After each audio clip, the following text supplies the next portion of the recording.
Acharam aí João, a epístola, a primeira epístola, verso de número 8 e verso de número 9. Verso de número 8 diz assim: se dissermos que não temos pecado, enganamo-nos a nós mesmos e não há verdade em nós. Verso 9: se confessarmos os nossos pecados, Ele é fiel e justo para nos perdoar os pecados e nos purificar de toda injustiça. Sente.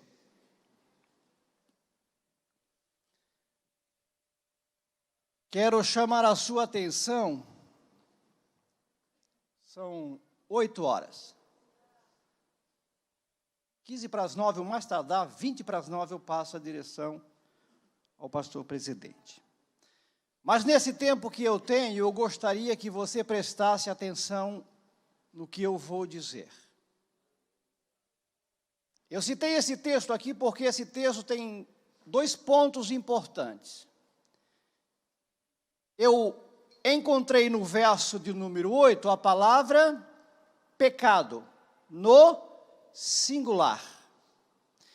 E encontrei no verso de número 9 a palavra pecados, no plural. E o que é que eu quero dizer com isso? Bom, o verso 8, ele está falando do pecado original. Se nós olharmos para Romanos, capítulo de número 5, verso de número 12, o apóstolo vai dizer assim: pelo que por um homem entrou o pecado no mundo, e pelo pecado veio a morte. Assim a morte passou a todos os homens, e por isso que todos pecaram.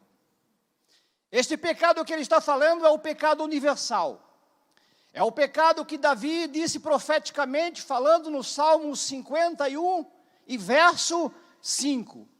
Olha o que o salmista disse por inspiração: eis que em iniquidade fui formado, e em pecado me concedeu a minha mãe.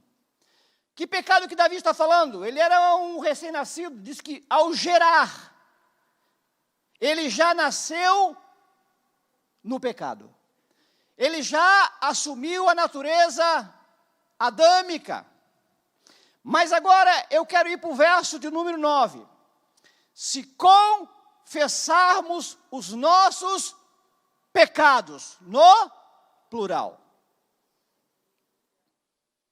A pergunta é: todos os homens estão debaixo desta condenação? Primeira, do pecado original. Todos que estão aqui têm a natureza de Adão, humana. Segundo, não há ninguém aqui hoje que não cometeu um pecado. Entendeu? O que é que o verso 9 diz? Se confessarmos a Ele quem? Jesus, os nossos pecados, Ele, Jesus, é fiel para nos perdoar. Então o homem inteligente, o homem de entendimento sábio, porque no capítulo de número 15, verso de número 24 de Provérbios, o texto diz assim: para o entendido, o caminho da vida é para cima. E quem é que está em cima? É Cristo. Ele é o meu e o teu advogado, para tirar a maldição adâmica do pecado, e também para perdoar aquele pecado que eu e você cometemos. Então, você sabe que neste ambiente aqui não tem ninguém que não tenha cometido pecado. Chama a atenção para uma coisa: como nós somos carentes de Jesus. O texto bíblico vai dizer, no capítulo de número 3, verso de número 23 de Romanos. Quantos pecaram ali? Porque todos pecaram. E quando o homem peca, o homem faz o quê? Estão destituídos da glória de Deus. Então, aonde houver pecado que não for confessado, haverá uma destituição, uma separação. Se eu levar você para Isaías, capítulo 59, verso de número 2, Isaías vai dizer, mas os vossos pecados fazem divisão entre vós e o vosso Deus. Mas agora eu levo você para o livro de Deuteronômio. E Deus diz para o povo assim, no capítulo de número 11, verso de número 26. Eis que hoje eu ponho diante de vós a bênção e a maldição. A bênção, quando ouvires os mandamentos do Senhor vosso Deus, que hoje vos mando. Porém, a maldição, se não ouvires os mandamentos do Senhor vosso Deus, e vos desviardes dos caminhos que hoje vos ordeno, para seguir outros deuses que vocês não conhecem. Levo você para o capítulo de número 30, verso de número 15 do mesmo livro. E Deus diz, vês, aqui hoje tenho proposto a vida e o bem, a morte e o mal. Levo você para o verso 19, e Deus diz assim, tomo hoje por testemunho os céus e a terra contra vós, que eu tenho proposto para vós a vida e o bem, a morte e o mal. Escolhe, pois, a vida, para que viva tu e a tua geração. E a minha pergunta é, qual será a nossa escolha? Certa vez Jesus estava pregando, e veio um moço, rico, abastardo. E o capítulo 19, Mateus registra o verso 16 do 19. E diz o texto, aproximando-se dele, o mancebo disse, bom mestre, o que eu posso fazer para herdar a vida eterna? Que boa pergunta, que todos nós deveríamos fazer. Ele era um homem rico, mas ele sabia que toda a riqueza que ele tinha, ele poderia comprar casa, terra, comprar muitas coisas, mas a vida eterna ele não poderia comprar. Então ele teve a inteligência, conhecendo Jesus, ele aproximou-se e fez esta pergunta, bom homem, o que eu posso fazer para herdar a vida eterna? E Jesus perguntou, por que você me chama de bom? Será que nós conhecemos Jesus o suficiente para saber que nele repousa a promessa da vida? O que Jesus significa para você? A placa de uma igreja? Uma religião? Ou Jesus significa para você o ar que você respira, o dom da vida? Ou Jesus significa para você a esperança no amanhã? É o que Deus disse para o povo, eu vou pôr diante de vocês hoje um obstáculo, a vida e o bem, a morte e o mal. E quem é que faz a escolha? O homem faz a escolha. E Jesus respondeu para aquele moço, O verso 21, vem a resposta. Sabe o que ele disse? Se você quer ser um homem santo, vai, vende tudo o que tens, dá aos pobres, vem e me acompanha. Quantos acompanham Jesus aqui? Quantos? Esse é o segredo, é acompanhar Jesus. Vem e segue-me. E qual é a promessa? E terás um tesouro no céu. Quem acompanha Jesus sabe para onde vai. Quem acompanha Jesus não esquenta a cabeça. Quem acompanha Jesus põe a cabeça no travesseiro e dorme o sono de paz. Como disse o salmista, deitei, dormi e acordei, porque tu me sustentou. Quem acompanha Jesus tem convicção. É mais do que um religioso. Muito mais. E a minha pergunta é, nós que conhecemos a Bíblia, vamos fugir para onde? Você pode dizer, mas eu não tenho pecado.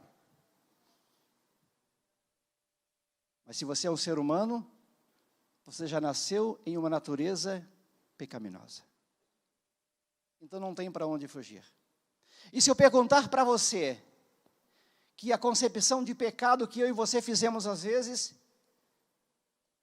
é um pouco diferenciada do que a Bíblia mostra. Eu poderia perguntar para você, aqui esta noite, qual foi o pecado que tirou Adão e Eva da presença de Deus? Qual foi o pecado que fez com que eles deixassem o jardim? Qual foi o pecado que substituiu a bênção pela maldição? Qual foi o pecado que aquele homem e aquela mulher cometeram e foram expulsos do jardim, perderam a glória de Deus, quebraram o pacto com Deus e fizeram um pacto com Satanás? Qual foi o pecado que ele fez? Quem poderia responder para mim? Matou? Adulterou? Era um idólatra? Não. Ele quebrou uma ordem divina, apenas isso. E isso o tornou um transgressor.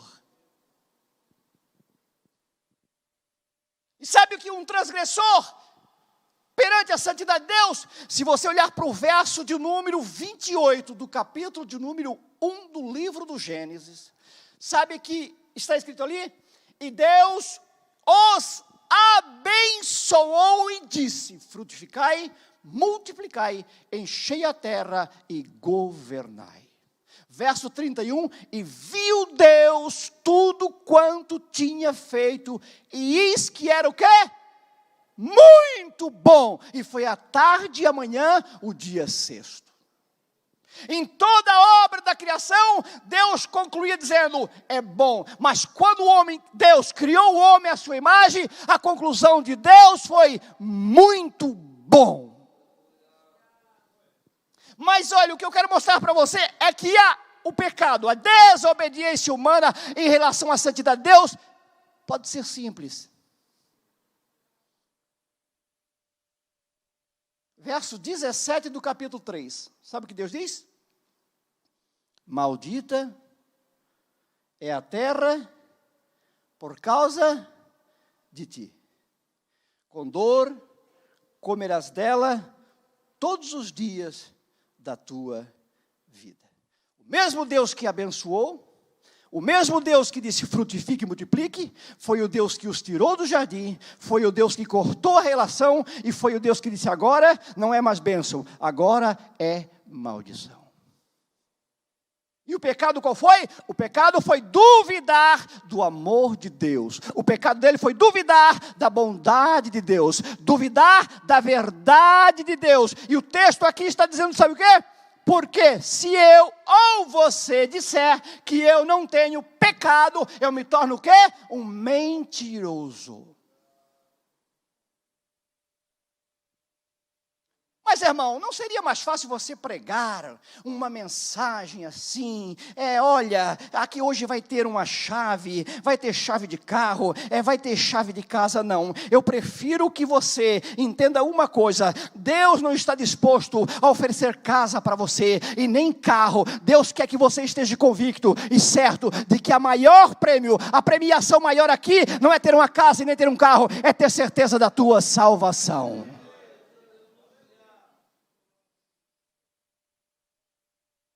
Porque casa e carro Ele dá saúde para você, e você vai trabalhar e Ele faz você prosperar. Mas vida eterna você não consegue com esforço, você consegue com obediência. Vida eterna você não compra através de crédito, você não compra porque é bom, porque a Bíblia diz que não há um bom, um somente sequer. Não há um. Você não seria essa exceção. E nem eu. Agora eu levo você para um texto. E chama a sua atenção, por favor. O livro de Daniel, o capítulo de número 12, o verso de número 2. Sabe o que o texto diz ali? O texto diz assim, e os que dormem no pó da terra ressuscitarão, uns, olhe bem, para a vida eterna. Prestou atenção nessa palavra? Vida eterna. E outros para vergonha e desprezo eterno. São dois modelos diferentes de vida, com duração eterna. Uma que ressuscitarão para a ressurreição da vida, os que acompanham Jesus. O grupo que não larga de Jesus, o grupo que não desiste, o grupo que leva a cruz, o grupo que persevera, o grupo que obedece, o grupo que ama, o grupo que perdoa, o grupo que ora, o grupo que é justo, o grupo que faz tudo, não é para mídia, é para Jesus. O grupo que faz com a intenção de adorar, de reconhecer, de bendizer, de santificar o nome que é santo eternamente. Ressuscitarão para possuir a vida futura. Que promessa! Parou para pensar na dimensão da promessa? E um outro grupo vai ressuscitar para vergonha e desprezo eterno também. Pode imaginar a tradução disso aqui? Pode concluir na concepção humana o que Daniel está dizendo aqui? Agora eu levaria você para o capítulo de número 5, verso de número 29, de João. Palavra de Jesus. Os que fizeram o quê? O bem. Mas se eu levar você para Mateus, capítulo de número 7, verso de número 11, Jesus diz assim, mas vós, pois, sendo maus. Essa é a natureza, que precisa de uma regeneração. Porque essa natureza humana não sabe fazer o bem, ela prefere fazer o mal.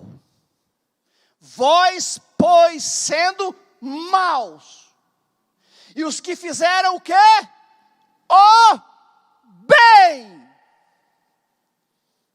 Agora eu levaria você para o modelo, o exemplo. Quando Pedro chega na casa de Cornélio, para apresentar o modelo de salvação para Cornélio. Cornélio era um centurião romano, um homem rico, poderoso, não conhecia Jesus, mas Jesus conhecia ele. Dava esmola e orava, mas precisava de uma regeneração. E sabe por quê? Porque não existe ninguém bom se não passar por Cristo Jesus. Religião, lata do lixo, não precisa. Deus não é um Deus religioso, Deus é um Deus amoroso. E Pedro chega na casa de Cornélio, e a primeira coisa que Cornélio fez foi se dobrar diante de Pedro. Pensou, esse aí é. Porque o anjo apareceu e disse, manda em Cesareia, na casa de Simão, e traz aqui para te ouvir da boca de Pedro, o pescador. E quando Pedro chegou, ele se prostrou-se, e Pedro disse, te levanta, porque eu não sou digno do que tu te ajoelhe, mas eu vou te apresentar um modelo. Eu vou apresentar para ti um modelo em quem todos os homens debaixo do céu e da terra terão que se ajoelhar um dia, mais cedo ou mais tarde. E aí Pedro vai começando, e o verso de número 29. Sabe o que Pedro diz para Cornélio? E como Deus ungiu a Jesus Cristo de Nazaré. Olhe bem, o qual andou fazendo o bem. Aqui tem um modelo. Vocês, pois, sendo maus, o homem é mau. Nós, na nossa razão humana, puxamos sempre o lado ruim. Mas se nós estivermos com Jesus, nós aprendemos a fazer o bem. Os que fizeram o bem sairão para a ressurreição da vida. Este é o grupo que está do lado de Jesus. E como Deus ungiu a Jesus Cristo de Nazaré, o qual andou fazendo o bem, curando todos os oprimidos do diabo, porque Deus era com ele. Agora Jesus vai dizer assim, ó, e os que fizeram o bem, os que me seguem, porque você não é bom e nem eu sou bom, essa bondade que está em nós vem de Jesus. E se você não é um homem bom e nem uma mulher boa, você não conheceu Jesus. Porque quem conhece Jesus tem um pouquinho desta bondade. Quem conhece Jesus, ele experimentou e ele imita esta bondade. De alguma ou de outra maneira, ele representa esta verdade. E olha a promessa, e os que fizeram o bem, os que me seguem, ressuscitarão para a ressurreição da vida. E os que fizeram o quê? O mal. Os que continuam na prática do mal, os que continuam dizendo, Deus, eu sou um religioso, Deus, eu sou isso, Deus, eu sou aquilo, e não obedecem. Ressuscitarão para a ressurreição da condenação. E você vai perguntar, mas o que eu posso fazer? O que você pode fazer é muito simples. É tão simples que está ao alcance de todos. Deus não elaborou um projeto de salvação difícil, mas Deus elaborou em Cristo um projeto de salvação que pode alcançar a todos os homens. Olhe bem para esse texto. O capítulo de número 17, verso 25, 26, 30, 31 e 32 de Atos dos Apóstolos. Paulo chega na cidade de quê? De Atenas. A capital da filosofia, a capital da grandeza, a capital literária, gente sábia, gente inteligente, gente diplomada, gente culta, gente que falava bonito, gente que entendia da coisa. Olhe bem, e Paulo começou a pregar na praça. Eles tinham um lugar chamado Areópago, onde eles levavam, onde eles se reuniam para discutir as religiões, as coisas difíceis, a intelectualidade, a filosofia da vida, e levaram Paulo lá para fazer um discurso, porque Paulo começou a pregar sobre um poder de um Deus desconhecido que eles não conheciam. Eu só quero ficar com o verso 25. Paulo começa assim, ó, falando do Deus que eles não conheciam, mas que Paulo conhecia. Nem tampouco é servido por mãos de homens. Deixa eu resumir. Deus não precisa de mim e de você para nada. Entendeu? Quem precisa de Deus somos nós. Aí ele vai dizer, nem tampouco é servido por mãos de homens, fala de Deus, como que necessitando de alguma coisa, pois Ele mesmo, Deus, é quem dá a todos a vida, a respiração e todas as coisas. Que sermão, né? Quem é que não vai entender isso aqui? Mas ele está falando para a elite, ele não está falando para ignorante, não. Ele está falando para a nata. Sabe o que ele diz? E de um só fez toda a geração dos homens para habitar sobre a face da terra. determinando os tempos, já antes estabelecidos, e o poder da sua palavra. E o verso 30 que eu gosto. Mas Deus, não tendo em conta os tempos da ignorância, anuncia agora a todos os homens em todo lugar que se arrependam. Porquanto tem já determinado um dia. Deus já determinou este dia. Que com justiça julgará o mundo, por meio do varão que destinou. E a isto deu certeza a todos, o ressuscitando dos mortos. Tem dúvida aqui?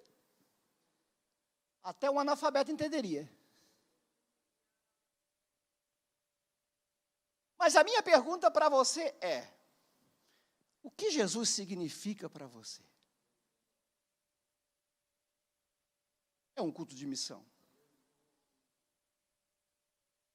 Se eu disser que não tenho pecado, eu sou um mentiroso.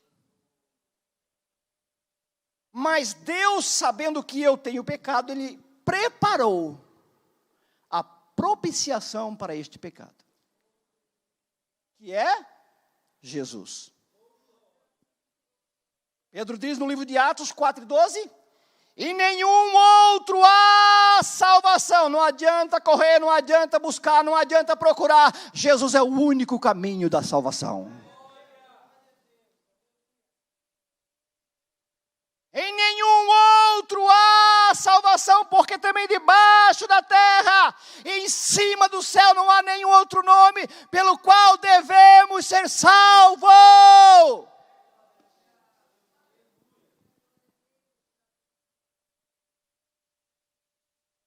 Você é como o moço rico? Ou você é como Zaqueu? O moço rico foi procurar Jesus e fez uma pergunta: bom mestre, o que eu posso fazer para herdar a vida? Jesus foi bem claro: é simples, é só me acompanhar. Quem me acompanha já tem a vida. Não é simples? Porque se você olhar para João, o Evangelho, versículo 1, verso 1, o capítulo de número 1, verso 4, diz o quê? Nele estava a vida. Por que a palavra está no passado? Porque o texto está se referindo ao livro do Gênesis, da criação. Quando lá no livro do Gênesis, na criação, verso 1 e 1, diz: no princípio criou Deus o céu e a terra. E como é que a terra era a mesma? Assim é o coração do homem sem Cristo. Você pode ser bacana, você pode ser jovem, você pode ser bonito, você pode ser inteligente, você pode ser rico, você pode ter influência, você pode ter diploma, você pode falar 4, 5 línguas, mas sem Cristo você é vazio. A vida que você tem é momentânea, é passageira. Porque só quem tem vida é quem tem Jesus Cristo, o dono da vida. Diz que a terra era o quê? Era terra, mas era sem forma e vazia. Assim é o coração do homem que ainda não entregou a sua vida para Jesus. Quanto entregaram a sua vida para Cristo aqui? Quantos? Não tem vergonha de dizer: eu já entreguei a minha vida para Jesus. Eu sou um barco, estou navegando neste mar da vida, mas o comandante é Jesus Cristo de Nazaré. Diz que a terra era sem forma e vazia. E como é que começou a ganhar forma? Quando ele disse: e disse Deus, haja luz. Quando você disser assim: olha, eu sou um pecador, vai começar a entrar luz. Quando você disser: eu sou um pecador e Cristo é o meu Salvador, porque o texto diz o quê? Se confessarmos os nossos pecados. O que é confessar pecado? Bom, eu levo você para o capítulo 19 do livro de Lucas. Não tem texto melhor para ver o que é uma regeneração verdadeira de um homem que não conhecia e passou a conhecer Jesus. O texto vai dizer que ele era o quê? Ele era um homem rico, semelhante ao moço rico. Ele também era rico. Esses dois personagens eram ricos. Um era jovem e o outro era um homem de idade. Zaqueu. A Bíblia não diz que ele era ladrão, não. Somos nós que dissemos. A Bíblia diz que ele era apenas um homem rico, e ele era um homem de pequena estatura. Ele ouviu falar que Jesus ia para onde? Para Jerusalém. E como ia para Jerusalém, ele tinha que passar pela casa do Zaqueu, pertinho da casa, uma estrada real que tinha. Daí eu olho que Zaqueu, um homem rico, conhecido, teve todo o trabalho, pastor, de correr na frente, subir naquela figueira brava e se esconder entre os galhos e dizer: agora eu quero conhecer quem é Jesus. Que bom quando o homem tem vontade de conhecer Jesus, né? Porque quem conhece Jesus, quem já ouviu falar de Jesus, Jesus atrai. Jesus não é apenas uma religião, Jesus é muito mais do que isso. Jesus é uma certeza, Jesus é uma convicção, Jesus é uma alegria, Jesus é uma paz, Jesus é uma verdade imutável, Jesus é uma certeza que você tem na sua mente e no seu coração que ninguém tira. Sabe, o verso 18, para mim não perder tempo. Verso 8 do 19. Aí Jesus disse: Zaqueu, desce, porque hoje me convém eu ficar na tua casa. Diz que ele já desceu o quê? E recebeu Jesus com alegria. Começou bem. Já começou bem. Levou Jesus para casa, Jesus estava sentado, e olha aqui, olha o que é confissão, olha o que é confissão, olha o que é mudança de vida, olha o que é salvação entrando no coração do homem. Levantando-se Zaqueu, ele estava sentado na mesa, e a casa estava cheia. Levantando-se Zaqueu, disse ao Senhor: eis que eu dou aos pobres, o quê? Metade do que eu tenho. Ele era rico. E se em alguma coisa eu tenho defraudado alguém, eu vou restituir 4 vezes mais. E a resposta de Jesus: hoje entrou salvação nesta casa. Porque quando existia um coração quebrantado e uma boca que confesse, o perdão de Deus chega, a salvação chega. Se confessarmos os nossos pecados, Ele é fiel, Ele apenas e ninguém mais. Ele é fiel para nos perdoar os pecados. Quem é que disse para Zaqueu? Foi Pedro? Não, foi Jesus. E disse: hoje veio salvação a esta casa, porque este aí também é filho de Abraão, porque o Filho do Homem veio salvar e buscar o que estava perdido. Quantos que estavam perdidos aqui que foram achados? Quantos que ele já achou aqui na Içara? Que grupo lindo que Jesus já achou. É verdade, Jesus já achou, você estava perdido, eu estava perdido, mas ele nos achou através do Evangelho.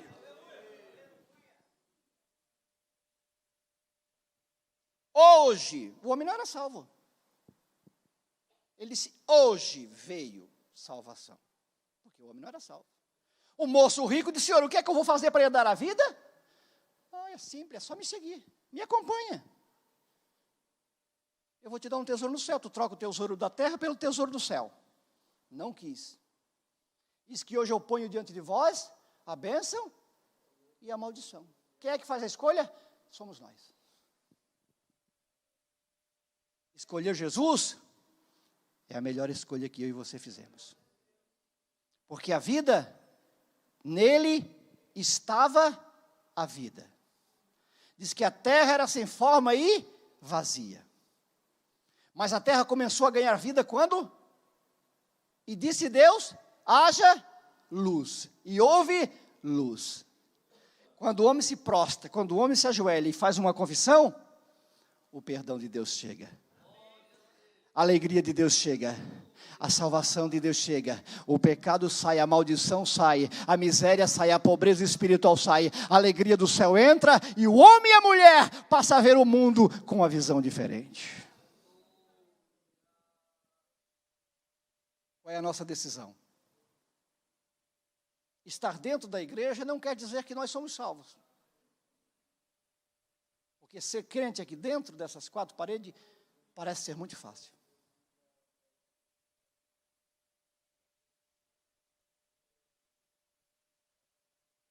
O capítulo de número 2, para mim fazer uma conclusão e fechar a minha mensagem. O capítulo de número 2 e verso 25 do Evangelho da Epístola Universal de João, sabe o que o texto diz ali? Porque esta é a promessa que ele nos fez, a vida eterna. Para uma pessoa esclarecida, para uma pessoa inteligente, para uma pessoa que tem a mente de Cristo, esta é a maior promessa que Deus pode fazer para o homem. Esta é a promessa que Ele nos fez, a vida eterna. Se eu levar você para o capítulo de número 5 do mesmo livro, versículo 12, sabe o que o texto diz ali? Quem tem o Filho tem a vida. Olha bem, o artigo define, é uma qualidade de vida especial. Não é essa vida que você tem aí, esse ar que você respira, que se parar por alguns segundos, você morre.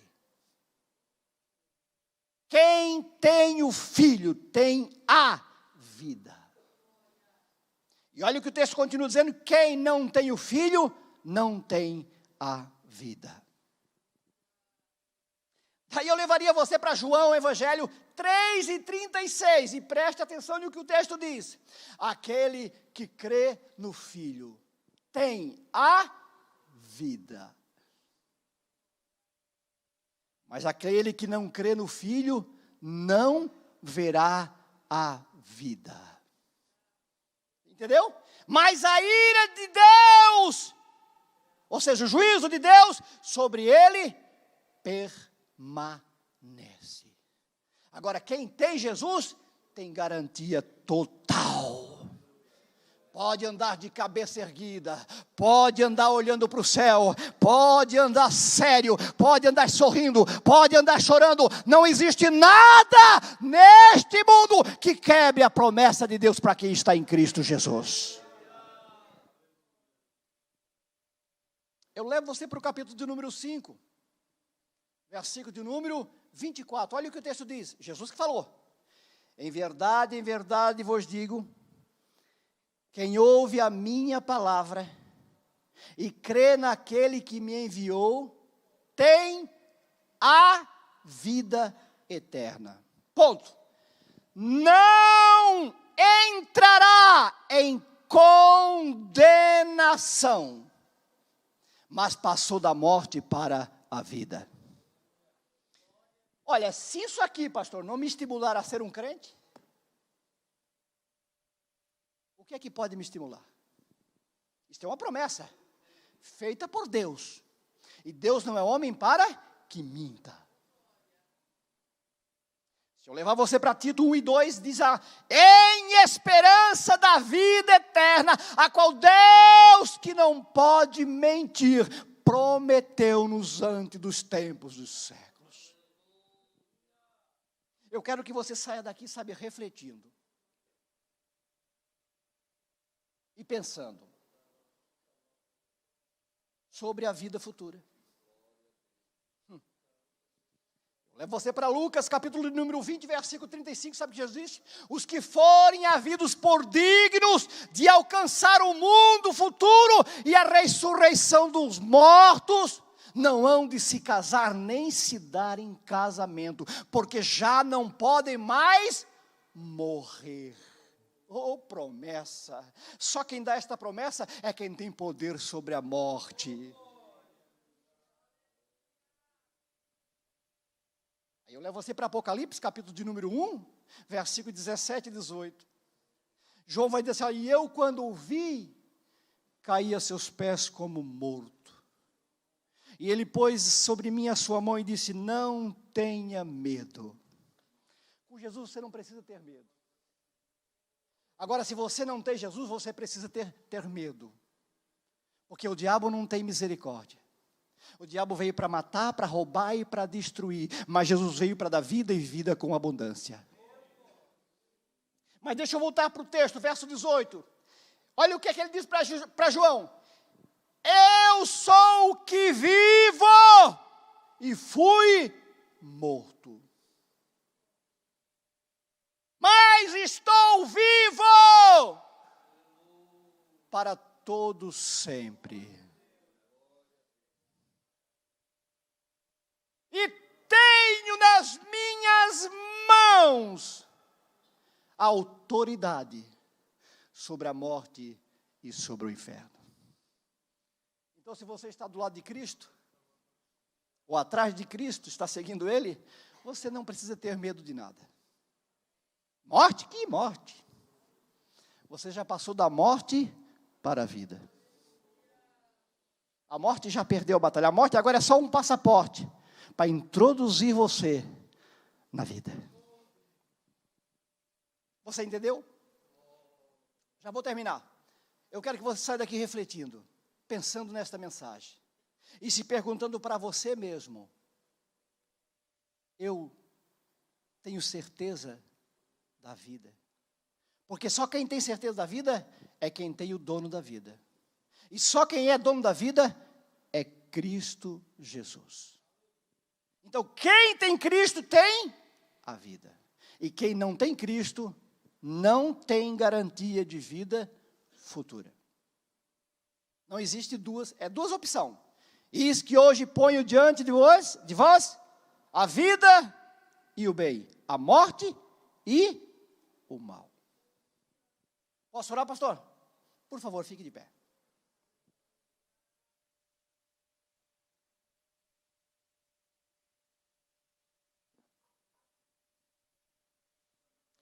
O capítulo de número 1, verso 12 de João, da epístola, João diz assim, ó, se confessarmos a Ele os nossos pecados, foi João 1:9 que eu li, né?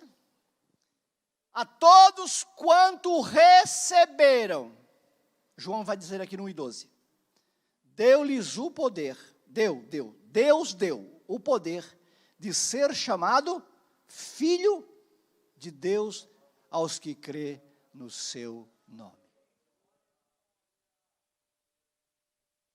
E João vai dizer lá no capítulo 3, verso 1, 2 e 3 da Epístola Universal: vê quão grande amor nos tem concedido o Pai, que fossemos chamados filhos de Deus. Por isso o mundo não nos conhece, porque não conheceu Ele. Amados, agora somos filhos de Deus. Que identidade, né? E ainda não é manifesto que nós havemos de ser, mas sabemos que quando Ele se manifestar, nós seremos semelhante a Ele, porque assim como Ele o é, nós o veremos. Quantos têm essa promessa? Todos têm essa promessa. Eu não sei se você já fez uma confissão pública de que você é um pecador. Eu sou um pecador. E aqui não existe ninguém que pode dizer: Deus, não, o fulano eu sei que é, o Bertano eu também conheço, o ciclano eu sei que é, mas eu, Deus, eu não. Ninguém. Se dissermos que não temos pecado, somos mentirosos. Então reflita e pergunte para você mesmo: o seu nome está escrito no livro da vida? Quando os discípulos chegaram para Jesus e disseram: Senhor, o teu nome é um nome poderoso, coisa extraordinária, Jesus. Quando nós chegamos perto de uma pessoa oprimida pelo diabo e falamos no teu nome, o diabo deixa aquela pessoa e vai embora, Senhor. O teu nome é um nome extraordinário. E ele disse: vocês não precisam se alegrar, porque os demônios se sujeitam ao meu nome. Vocês se alegrem antes, porque os vossos nomes estão escritos no céu. Isso é que é prazer. Isso é que é alegria. Isto é que é convicção. Ele disse, vocês precisam saber que os vossos nomes estão escritos no livro da vida. Mas irmão, e se não tiver? Bom, se não tiver, aí o negócio fica sério. Aí eu levo você para Apocalipse, capítulo de número 20, versículo de número 15. E aqueles que não foram achados escritos no livro da vida, procurou lá, fulano de tal. O anjo vai dizer, não senhor, não consta aqui. Não está. E aqueles que não foram achados escritos no livro da vida, foram lançados no lago de fogo. Reflita. Esta mensagem é para você e para mim. Refletir. Pense, eis que hoje eu ponho diante de vós o bem e o mal. Mas Deus quer o melhor para mim e para você. Se temos alguém que quer fazer uma... Feche os teus olhos, irmão. Feche os teus olhos que eu já vou orar. Feche os teus olhos. Quero fazer um convite. Se tem alguém que esta noite quer tomar uma decisão pública de fé. Quer dizer, olha, eu quero Jesus. Eu não quero sair daqui sem Cristo. Eu quero sair daqui com Cristo do meu lado. Ele não vai do teu lado. Ele vai entrar no teu coração e vai para a tua casa. Você vai dizer como disse Zaqueu. E recebeu Jesus gostoso. Porque quando você recebe Jesus, as coisas começam a mudar. A tua vida amanhã vai ser uma vida diferente. Você já vai acordar diferente, vai dormir diferente e vai acordar diferente, porque Cristo vai mudar a tua vida. Se tivermos alguém, eu quero orar por você. A Bíblia diz assim, olha, a saber se com a tua boca confessares ao Senhor Jesus, com a tua, e no teu coração credes que Deus o ressuscitou dos mortos, serás salvo. Depende de ti, depende de mim, depende de cada um de nós. Feche os olhos e ore comigo. Amado Deus, sobre o poder deste nome, o nome de Jesus. O nome que transforma, o nome que muda, o nome que regenera, o nome que perdoa, o nome que santifica, o nome que liberta, o nome que ajuda. Eu oro por esta igreja é a igreja comprada, esta igreja é a igreja lavada, esta é a igreja santificada. Eu estou orando, Senhor, somos pecadores por natureza, se nos afastarmos de Ti, nós estaremos vivendo na prática do pecado. O pecado gera morte, Senhor, mas Tu gera vida. Não nos deixe sair da Tua presença, não nos deixe para longe, nos atraia, Senhor, com a Tua misericórdia, nos atraia, Senhor, com o Teu amor, nos atraia, Deus, com a Tua bondade, nos atraia, Deus, com a Tua compaixão.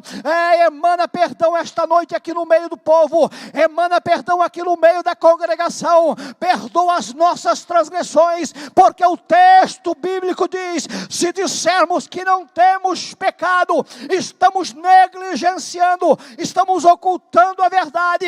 Eu quero fazer uma confissão pública de que eu sou um pecador, mas que Tu és o meu advogado, és a minha garantia, és a certeza de vida eterna. Senhor, abençoa todos, é a minha oração.